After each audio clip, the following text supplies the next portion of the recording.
교회전으로 나오신 우리 모든 성도님들, 하나님께서 하나하나 한 분 한 분 살펴주시고 크신 은혜 더해 주실 줄 믿습니다. 가운데서도 육신의 강건한 것 마음의 평안 잘 지켜나가시고 또 오늘 예배와 말씀을 통해서도 기쁜 은혜 받으시기를 축복합니다. 잠시 기도하고 하나님 말씀 듣도록 하겠습니다. 하나님 감사합니다. 저희들 한 사람 한 사람 부족한 것도 많이 있지만 주님의 은혜 가운데 한 주간 살아왔습니다. 그러나 그 가운데 여러 가지 어려움도 있었음을 고백합니다.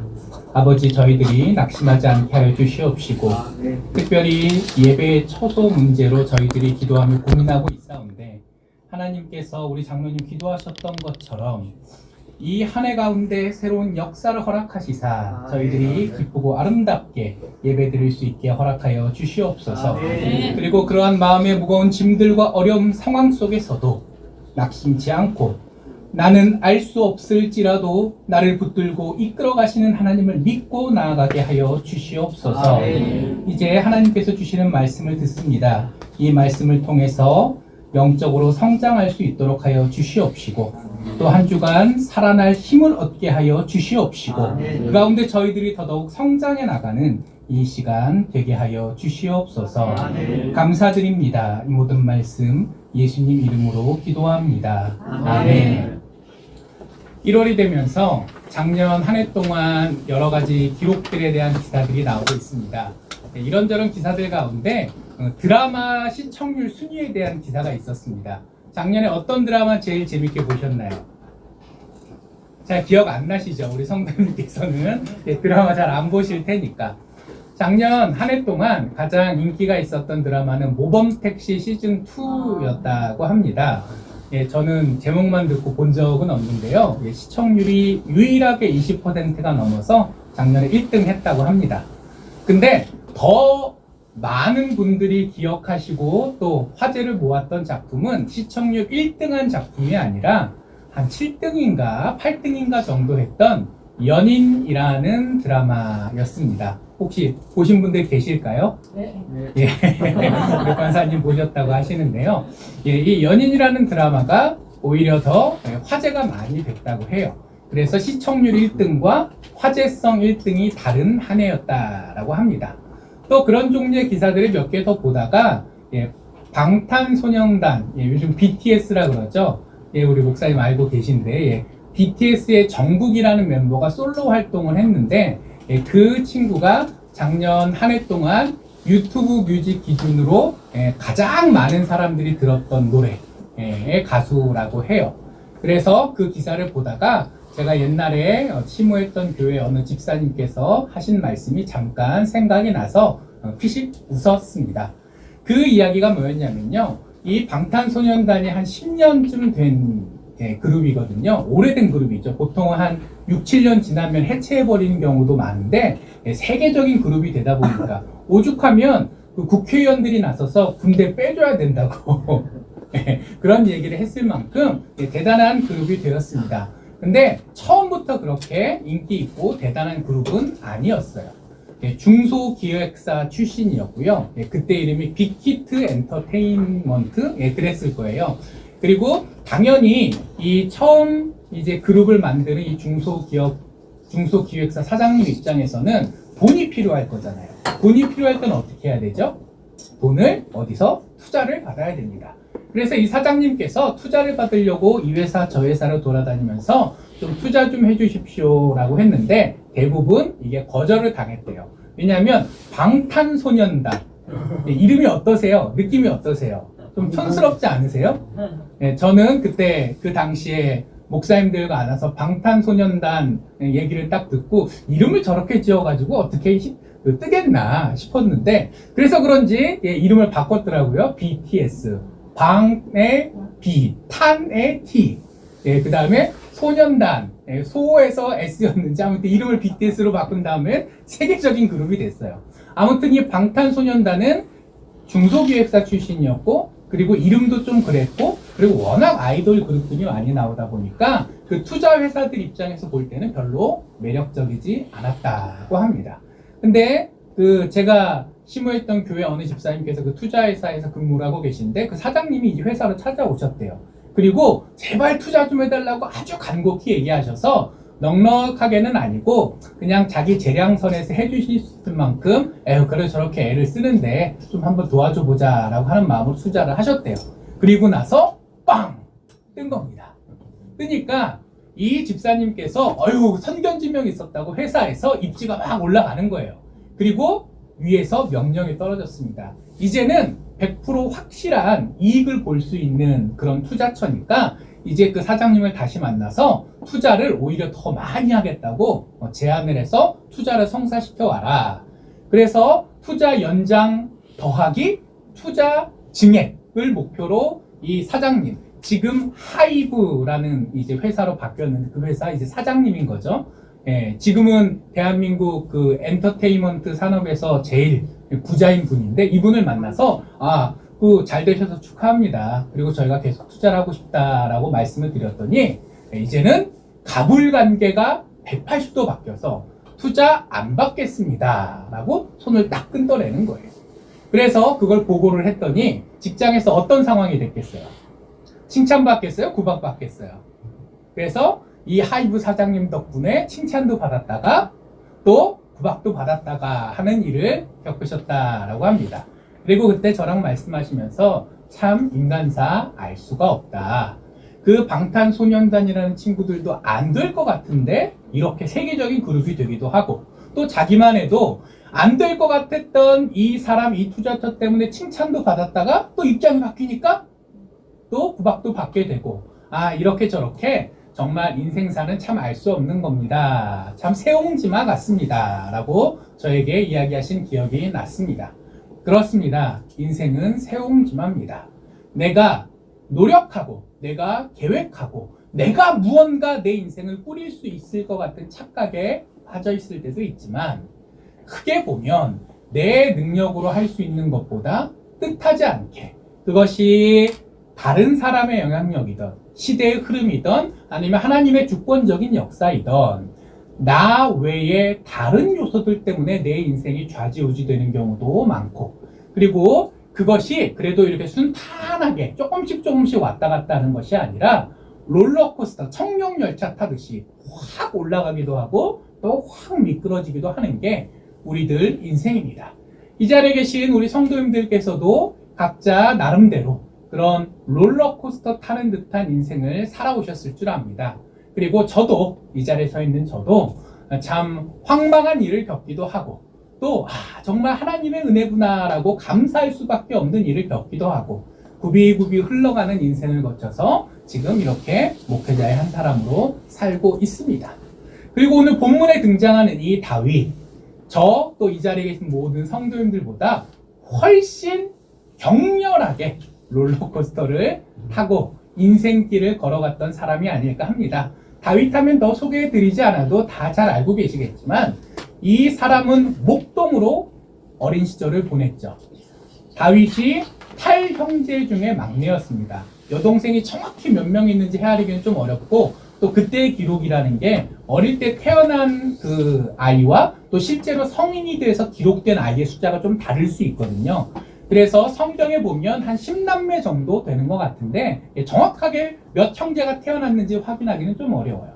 아무튼 성경에 사무엘상을 보면 위로 형이 7명 있고 다윗이 막내였다. 그러니까 최소한 8형제였다라는 기록이 있는데요. 자, 막내로 살면 그것도 그렇게 형들이 많은 막내로 살면 보통은 귀염을 받을까요? 구박을 받을까요? 요즘은 워낙 형제가 없어가지고 저희 아들만 하더라도 동생 나면 절대 안 된다고 들어넣었었는데 옛날에 막 8남매, 10남매 하시던 시절에 큰형, 큰누나 입장에서 볼 때 막내는 자식 같잖아요. 대부분은 구박도 하고 또 궁뎅이도 때릴 때도 있겠지만 그래도 귀여워하는 게 보통은 더 많은 확률로 그러지 않겠어요? 그런데 다윗은 목동, 가난한 집에서 태어났다라는 거가 문제가 아니라 그래도 어느 정도 재산은 있는 집이었어요. 그 보아스의 후손들이잖아요. 보았을 때 읽어놓은 게 있으니까 먹고 사는 것 자체가 문제가 있었다기보다는 베들레헴 촌구석에 살면서 목동 일을 해야 됐는데 몸은 고생하는 거잖아요. 몸만 고생한 게 아니라 가족들한테 괄세 받는 인생이었다라고 성경에서 나와요. 그래서 오죽하면 어떤 신학자분들께서는 다윗이 형들과 어머니가 다르지 않을까, 적자가 아니라 이세의 서자가 아닐까, 뭐 정확한 증거가 있는 건 아닌데 그런 이야기를 하시는 분들이 있을 정도로 다윗이 사실 어릴 때부터 고생했습니다. 출발이 행복했나요? 힘들었나요? 네, 힘들었어요. 그러나 그의 끝은 어떻게 됐죠? 왕이 되어 왕으로 죽었습니다.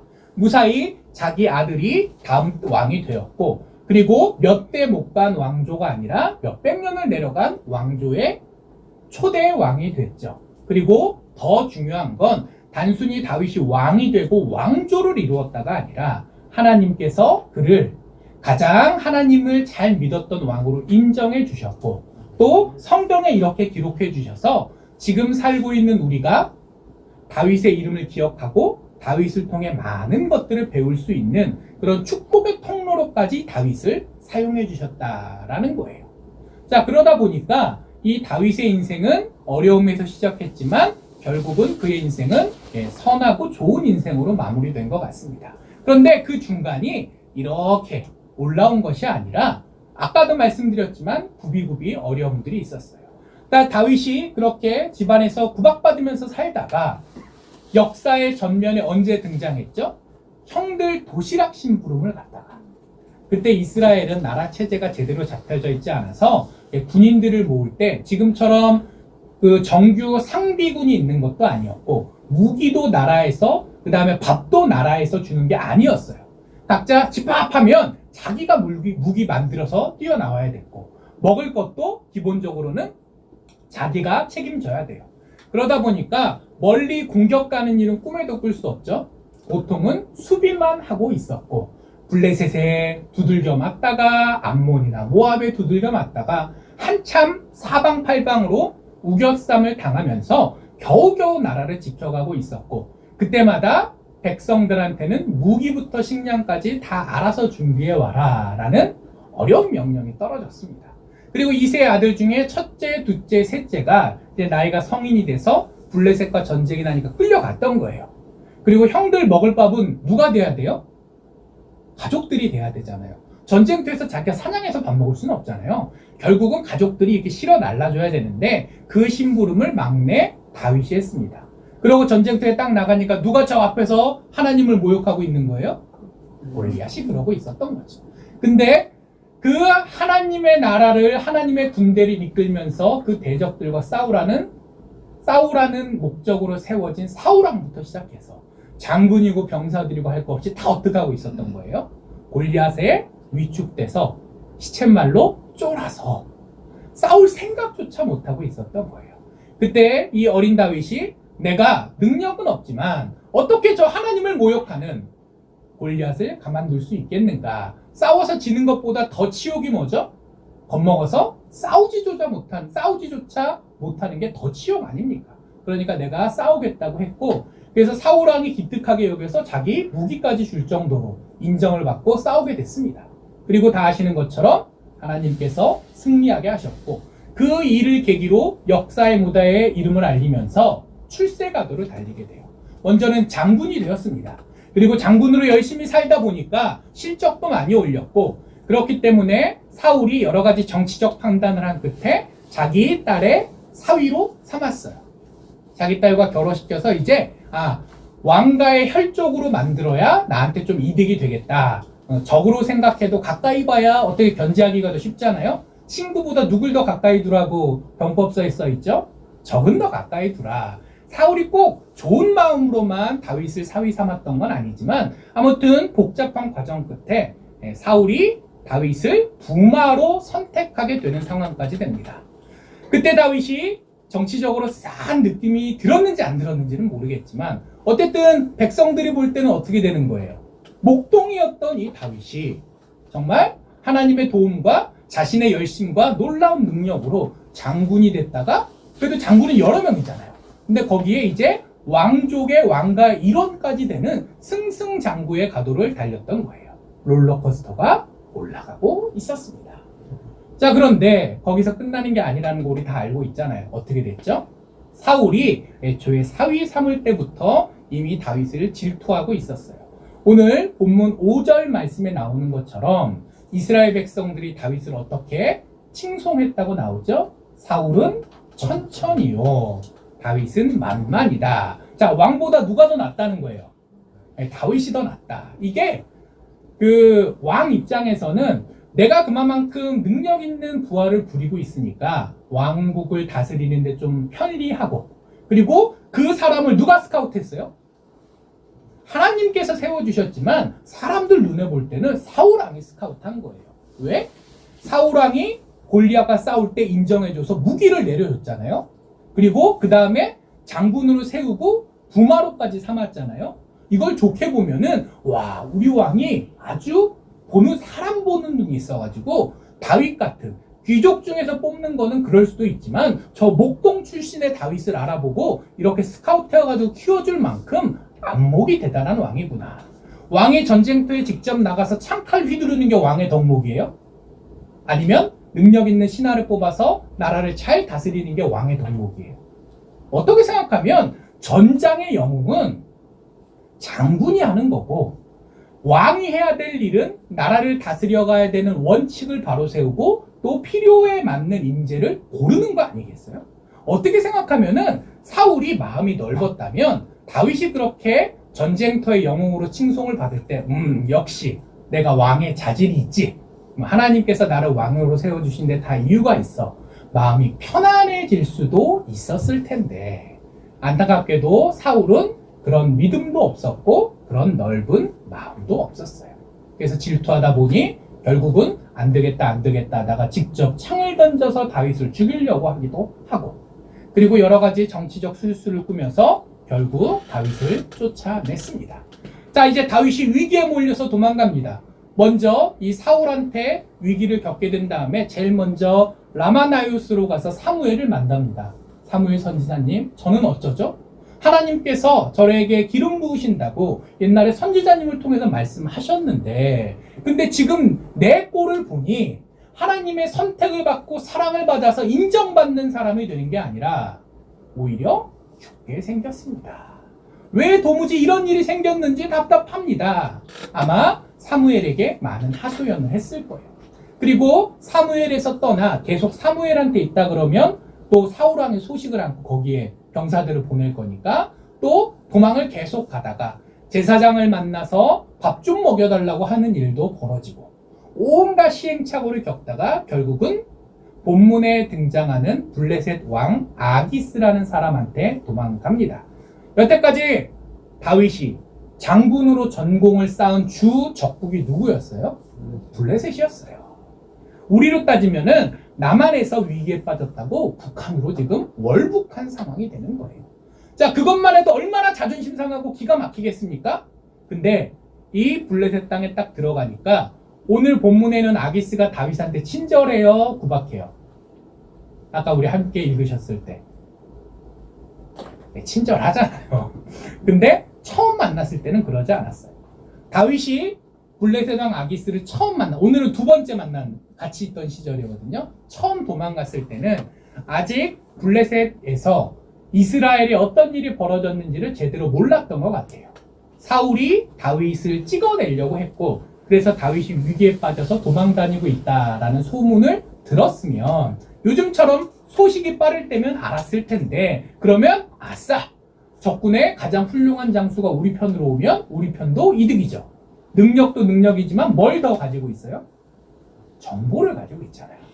왜 옛날에 미국이 타고 월남하신 분 있죠? 그분이 그때 당시 돈으로 요즘 1억 5천인가? 아니 15억인가를 받으셨다고 하는데 왜 그렇게 쳐주겠어요? 그분이 대단해서가 아니라 그분이 들고 온 비행기를 뜯어보면 거기에 정보들, 기술들이 있잖아요. 그걸 요즘도 그렇게 대접해 주는데 옛날엔 더 했죠. 더 적국에 스파이를 심어서 알기 어려운 시대잖아요. 적군의 최고위급 장군이 우리 편으로 넘어온다라는 거는 단순히 그 사람의 능력만 우리가 이제 스카우트해서 쓸 수 있다가 아니라 적군의 정보도 가지고 올 수 있고, 그리고 다윗이 왕한테 쫓겨서 블레셋으로 넘어갔다. 자, 이거를 우리가 대북 방송하는 것처럼 휴전선에다 대고 틀면 어떻게 되겠어요? 이스라엘 백성들이 동요하지 않겠어요? 이렇게 저렇게 봐도 블레셋 입장에서는 다윗이 살려고 블레셋 땅에 기어왔을 때 아싸 땡큐 하고 받아줄 수도 있었을 텐데 아직 그때는 이스라엘에서 어떤 일이 벌어지고 있었는지를 잘 몰랐기 때문에 아기스 왕이 저놈 다윗 아니야? 라고 하면서 죽이려고 했어요. 그래서 성경을 보면 다윗이 어떻게 했냐? 미친 척을 했다. 침을 질질 흘리면서 연기를 해서 겨우겨우 죽을 위기를 모면했다 라고 나왔습니다. 블레셋까지 가는 기분이 어땠을까요? 자기 장인인 사울한테 배신당해 쫓기고 있는 상황입니다. 그리고 이스라엘 백성들, 한때는 나에게 다윗이 만만이요 했던 그 백성들이, 그 군사들이 이제 사울의 앞자리가 돼서 나를 잡겠다고 하는 경우도 눈으로 봤어야 돼요. 그리고 살기 위해 블레셋 땅으로 건너갔더니 그래도 네가 능력 있는 놈이지 정치적인 이유로라도 받아줄 수 있을 줄 알았는데 오히려 나를 죽이려고 하고 거기에 살기 위해서 미친 척까지 해야 되는 정말 바닥을 겪었습니다. 그리고 그 다음에도 어떡합니까? 다 말씀드릴 수는 없지만 온 사방팔방을 동강 다니면서 정말 어려운 생활을 했어야 돼요. 그러다 결국은 사울이 끝까지 들이닥치니까 어쩔 수 없이 이 블레셋 땅으로 다시 오기까지 했습니다. 자, 다윗의 여정 어땠을까요? 하나님께서 나를 사랑하신다고 믿었고 그래서 하나님을 위해 목숨을 초계같이 던질 수도 있었던 이 다윗인데 오늘 본문이 시작되기 된 전까지의 다윗의 모습은 어떻습니까? 정말 하나님 왜 이러십니까? 라고 할 수밖에 없는 상황이 계속되지 않습니까? 그리고 원래 사람이라는 게 내가 사는 정도에서 계속 유지가 되면 그래도 살만해요. 남이 볼 때는 어렵고 힘들겠다 해도 그래도 사람이 사라집니다. 하지만 높이 올라갔던 사람이 갑자기 확 주저앉게 되면 그 마음의 상처, 어려움은 10배, 100배 커지게 되거든요. 그래서 다윗이 차라리 어릴 때부터 구박받는 그 목동의 삶을 계속 살았다면 그래도 불평, 불만은 있어도 그럭저럭 살아냈을 텐데 이렇게 높이 올라갔다가 처참하게 꼬꾸러지는 상황이 되니 아마 너무나도 마음이 힘들었을 겁니다.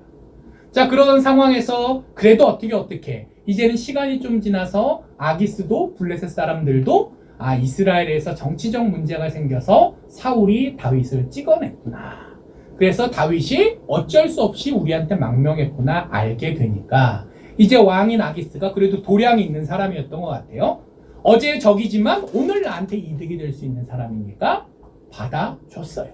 그리고 1년 한 반 정도는 된 것 같은데 이제 옆에서 보살피다가 대충 괜찮은 것 같으니까 시글락이라는 봉토도 내려줬습니다. 관계가 좋아진 거예요. 그리고 다윗도 이제 한숨 돌렸구나. 원래 블레셋이 이스라엘보다 그 당시까지는 더 강대국이었기 때문에 블레셋에서 나를 받아준 이상 사울이 나를 죽일 수는 없겠구나. 한숨 노나 했는데 한 1년 반쯤 지나서 마음 좀 놓을만 하니까 어떤 일이 벌어집니까? 블레셋과 이스라엘이 전쟁을 하게 됩니다. 자, 그리고 그 상황에서 왕인 아기스가 직접 출병하기 때문에 이제는 일종의 그 아기스 왕의 가신처럼 된 이 다윗이 어쩔 수 없이 따라가게 되는 거예요. 싸우고 싶었을까요? 아니, 전혀 그렇지 않습니다. 다윗은 하나님을 믿는 사람이었어요. 그리고 이스라엘을 하나님이 선택한 백성이라고 아는 사람이었어요. 그리고 그래서 민족을 위해서 여태까지 최선을 다하던 사람이었어요.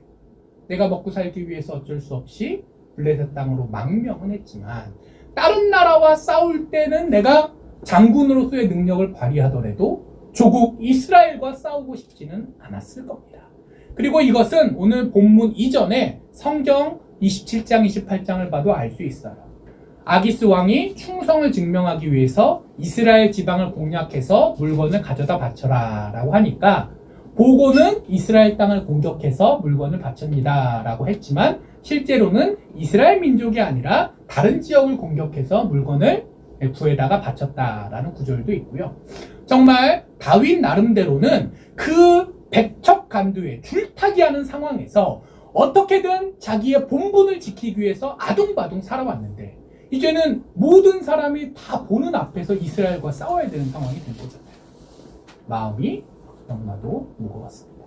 그리고 그래서 군대의 맨 앞에 나서는 게 아니라 오늘 본문을 보면 1절에 보면 아기스 왕을 핑계로 맨 뒤에서 어쩔 수 없이 쫄랑쫄랑 따라가고 있었어요.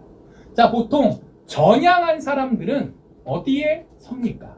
더 앞에 섭니다. 왜?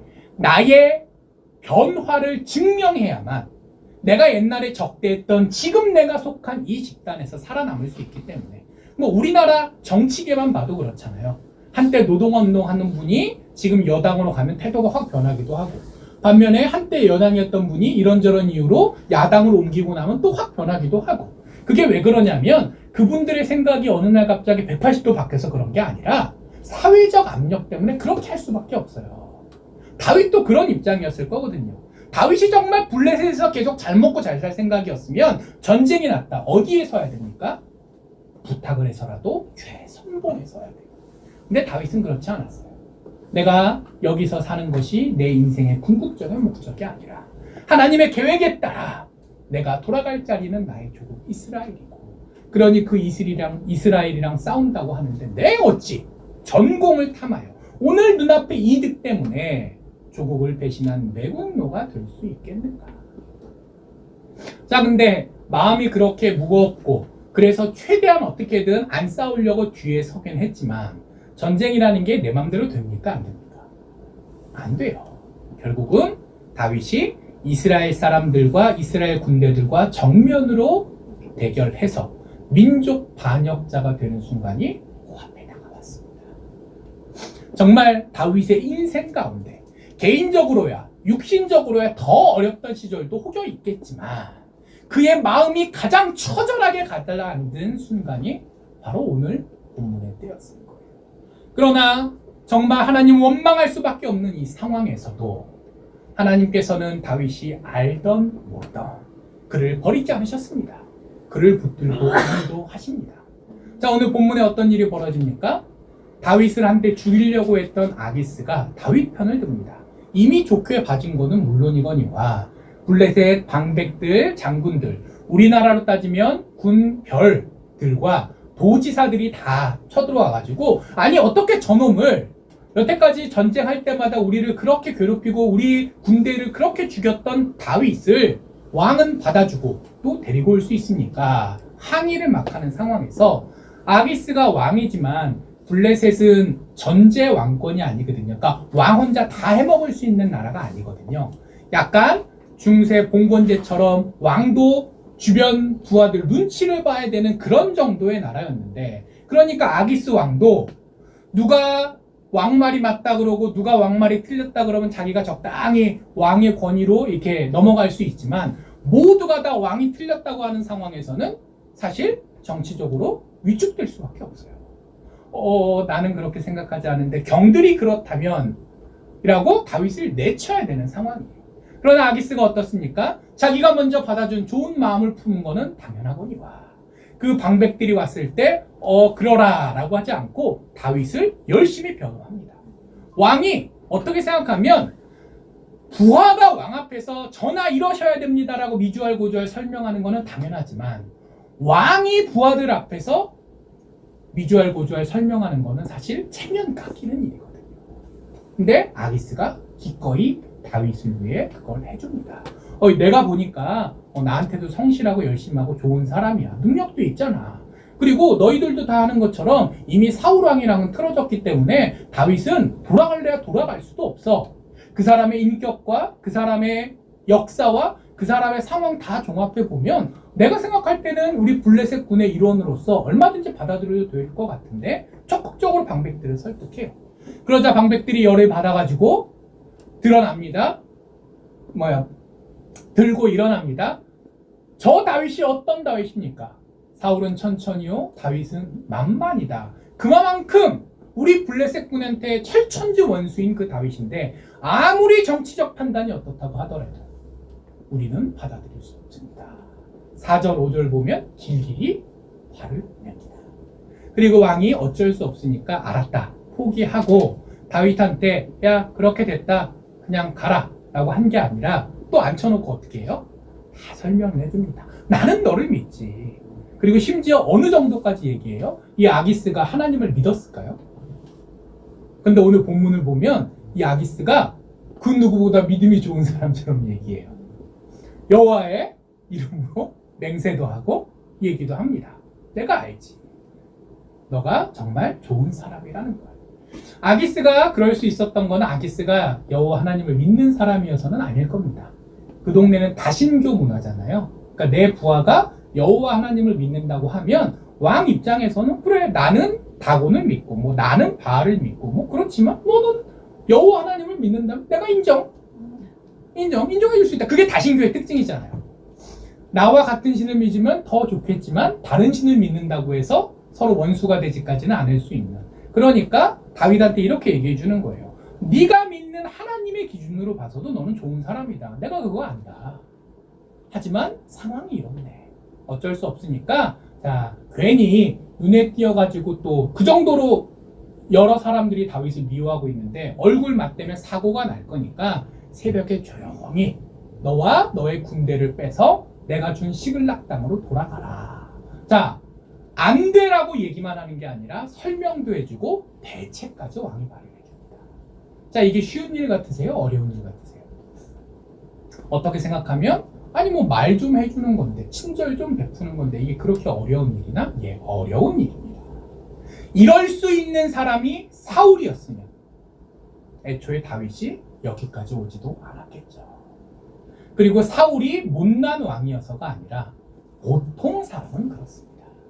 그리고 아기스라고 해서 엄청 대단한 사람도 아니었을 것 같은데 어떻게 아기스가 이럴 수 있었을까요? 성경에서 아기스의 이런 말을 길게 말씀해 주는 것은 하나님께서 그 사람의 마음을 움직이셨음을 우리에게 말씀하시고 싶어서요. 다윗은 철저하게 망가졌다고 생각하지만 하나님께서는 먼저 이 왕 한 사람의 마음을 움직이셔서 다윗이 살아날 길을 열어주시고 또 이 가장 처절하게 가라앉은 이 상황 가운데서도 앞길을 계속 이어나갈 수 있게 해주셨습니다. 자, 그리고 이 과정을 통해서 다윗은 또 어떤 은혜를 입었을까요? 다윗이 제일 싫어하는 건 뭘까요? 사람들한테 욕먹는 걸까요? 아닙니다. 이스라엘 군대와 직접 칼을 맞대는 상황이 제일 싫은 거예요.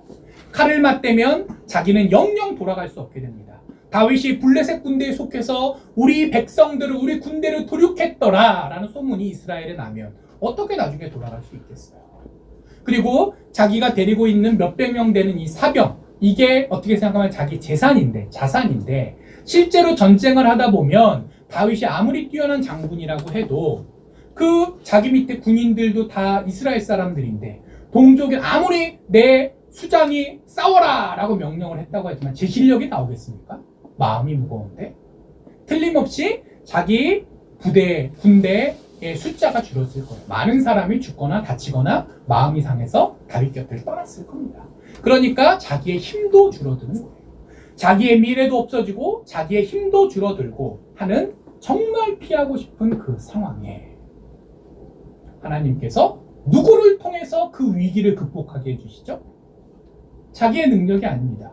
자기를 사랑하는 아기스의 능력이 아닙니다. 자기를 그렇게 증오하고 원망하는 이 블레셋 장군들과 방백들 입을 통해서 그들을 통해서 가장 피하고 싶은 인생의 위기를 극복하게 해주십니다.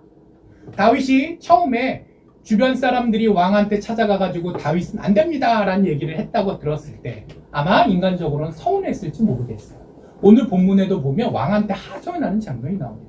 전하, 제가 여태까지 얼마나 열심히 잘했습니까? 근데 저를 못 믿으십니까? 그러니 아기스가 여호와의 이름까지 얘기하면서 아니야, 믿어. 나는 알지. 그러나 사람들이 저런 걸 내가 어떡하겠니? 자, 이렇게 얘기하기까지 하잖아요. 처음에는 화가 났습니다. 여태까지 고생한 것도 모자라서 여기서 어떻게든 살아남으려고 안달복달 최선을 다하고 있는 지금인데 이 블레셋 사람들조차도 나를 알아주지 않고 오히려 나를 죽이려고 합니다. 그러나 그때 다윗의 마음은 침울했겠지만 결과는 어떻게 됐죠? 아니요.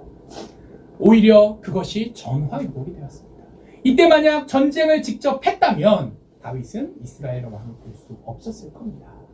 근데 하나님께서 우리가 알 수 없는 방법으로 역사하신다는 것을 오늘 본문을 통해 보여주시는 거예요. 나의 원수를 통해서 나를 살리시고 하나님께서 약속하셨던 기름 부으사 왕을 삼으시겠다고 하셨던 그 약속을 계속 이어나가신 겁니다. 자, 그리고 오늘 본문의 앞뒤 본문을 봐도 오늘 29장이잖아요. 28장, 30장, 31장 이렇게 봐도 하나님의 더 큰 은혜가 드러납니다. 오늘 본문의 사건 29장인데 28장에서 사울이 신접한 여인을 만났다가 버림받은 장면이 나와요. 근데 시간 순서가 그렇게 됐을까요? 많은 성서학자가 볼 때는 시간 순서가 그렇게 되지는 않았던 것 같아요. 근데 하나님께서 성경을 기록해 놓으실 때 꼭 시간 순서대로 기록하지 않으시거든요. 우리에게 뭔가를 깨우쳐 주시기 위해서 그 시간 순서를 조금 앞뒤 바꿔서 넣으실 때도 있는데 오늘 본문의 위치가 그렇다는 거예요. 28장에서 현재의 왕은 어떻게 됐습니까? 하나님께 철저하게 버림받았습니다. 그전에도 버림받았다라고 사무엘 입을 통해서 선언하셨고 계속해서 다윗을 키워오셨지만 마지막으로 도장을 꽝 찍으시는 거예요. 사울 아웃.